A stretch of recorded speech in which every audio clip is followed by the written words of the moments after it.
आज ही Doubtnut app download करें। Doubtnut पर होगा अब आपके सभी मैथ्स, केमिस्ट्री, फिजिक्स और बायोलॉजी डाउट्स का सफाया।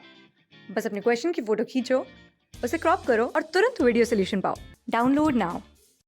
तो सवाल यहाँ पे कह रहा है since the origin of life on earth, यानी कि हमारी अर्थ के ऊपर जब से लाइफ आई है, हमने अभी तक 5 एपिसोड देखे हैं किसके, मास एक्सटिंक्शन के। मास एक्सटिंक्शन क्या होता है, यानी कि वहाँ पे एक बड़े नंबर की, यानी कि एक बड़ी तादाद के अंदर हमारे जो ऑर्गेनिजम्स हैं वो एक साथ खत्म हो जाते हैं, उसी को बोला जाता है मास एक्सटिंक्शन। तो वो कह रहा है हमें काफ़ी ज़्यादा मास एक्सटिंक्शन देखने को मिला है स्पीशीज़ का।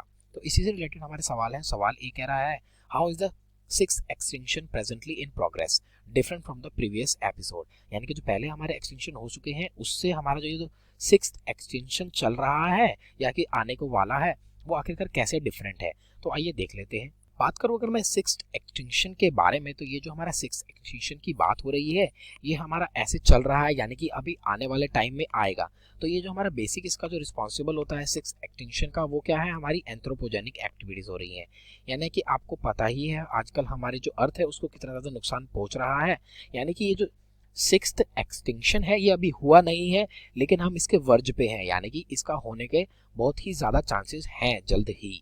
तो ये किसकी वजह से हो रहा है, हमारी ह्यूमन एक्टिविटीज़ यानी कि एंथ्रोपोजेनिक एक्टिविटीज़ की वजह से लगातार बढ़ता जा रहा है।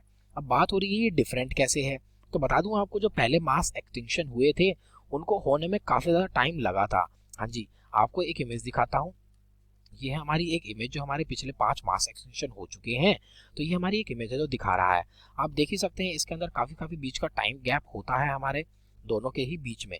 लेकिन आपको बता दूं यहाँ पे जो हमारा रेट है सिक्स एक्सटिंक्शन का वो काफ़ी ज़्यादा फास्टर है हमारे पुराने वाले एक्सटिंक्शन से। हाँ जी, एक रिपोर्ट के अकॉर्डिंग बताया गया है 1900 से 2015 तक हमारी जो अर्थ है उसके ऊपर से 80% जो स्पीसीज है वो गायब हो चुकी है। तो आप देख सकते हैं 80% स्पीसीज गायब हो चुकी हैं। तो थोड़े ही टाइम के बाद ये जो है ये पूरी स्पीसीज गायब होने में टाइम नहीं लगेगा। तो यहाँ पे जो इसका रेट है वो कुछ 100 से 1000 गुना ज़्यादा है। हाँ जी, 1000 गुना फास्टर रेट हमारा है एक्सटिंक्शन का। ये हमारा क्या है, ये है डिफरेंस हमारा पिछले 5 मास एक्सटिंक्शन से और इस वाला जो मास एक्सटिंक्शन होने वाला है हमारा, जिसको हम सिक्स्थ एक्सटिंक्शन टर्म कर रहे हैं। ये तो मेरे पहले पार्ट की बात हो गई। सेकंड पार्ट कह रहा है who is mainly responsible for the sixth extinction. मैंने आपको बताया जो एंथ्रोपोजेनिक एक्टिविटीज है यानी कि ह्यूमन एक्टिविटीज है वो रिस्पॉन्सिबल है हमारी सिक्स्थ एक्सटिंक्शन के लिए। अब क्यों रिस्पॉन्सिबल है बता देता हूँ आपको। आपको पता ही है हम जो ह्यूमन है वो काफ़ी ज़्यादा है सेल्फिश। अपने काम के लिए हम इन्वायरमेंट को भी नुकसान पहुंचा देते हैं। फॉर एग्जाम्पल आपको पता ही है हमें चाहिए इंडस्ट्रीज के लिए लैंड, तो हम क्या करते हैं, जो हमारे फॉरेस्ट हैं जो इतने दूर दूर के इलाकों में फैले हुए हैं उनको हम कर देते हैं कट, ताकि क्या है हमें एक प्लेंटी ऑफ स्पेस मिल जाए जिसमें हम इंडस्ट्री सेटअप कर सकें और अपनी इकोनॉमी को बढ़ा सकें और हमें एक प्रॉफिट मिल सके गुड अमाउंट में। लेकिन ये जो प्रॉफिट है हमारा, इसको हम लॉन्ग टर्म में अगर देखते हैं तो ये हमारे लिए एक घाटा होता है बहुत बड़ा। क्यों? क्योंकि हमारा जो एनवायरनमेंट है वो अल्टीमेटली हमें ही अफेक्ट करता है। अगर हमारा एनवायरनमेंट डेटेरियोरेट यानी कि वो खराब होता रहेगा तो अल्टीमेटली हमें ही इफेक्ट पड़ेगा।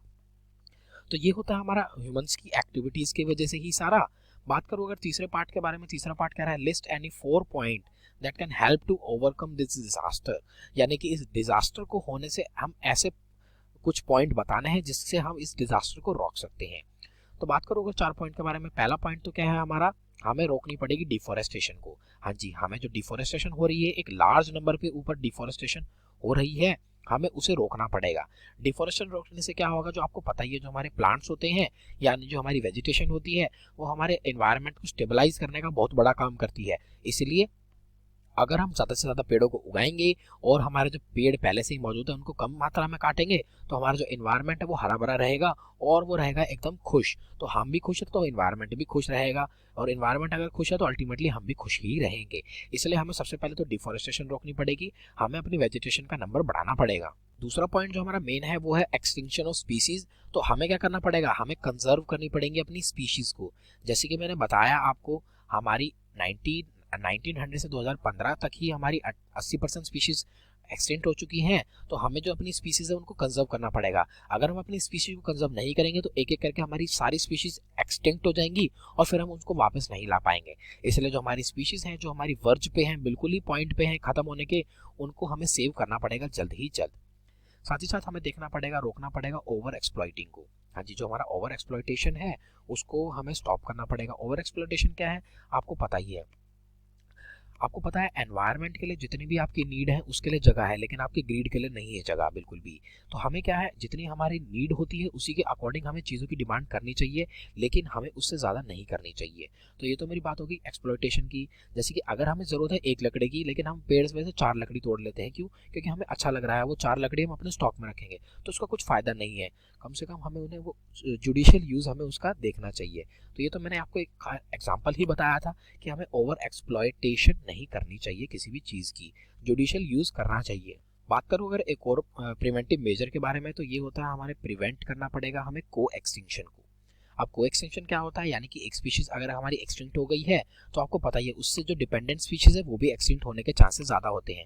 फॉर एग्जांपल अगर हमारा एक पेड़ गायब हो चुका है जिससे एसोसिएटेड हमारी कई सारे एनिमल्स थे, यानी कि उनका खाना जो है वो उसी पेड़ से आ रहा था, अगर हमारा वो पेड़ नहीं रहेगा तो हमारे जो वो इंसेक्ट्स हैं उनको भी खाना नहीं मिल पाएगा, अल्टीमेटली वो भी मर जाएंगे।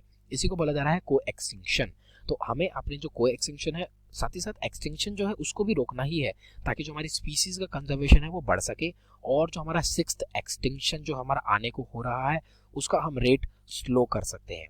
तो ये तो मैंने बात कर ली यहाँ पे तीनों पार्ट्स के बारे में, तीनों पार्ट हो जाते हैं कंप्लीट। Thank you.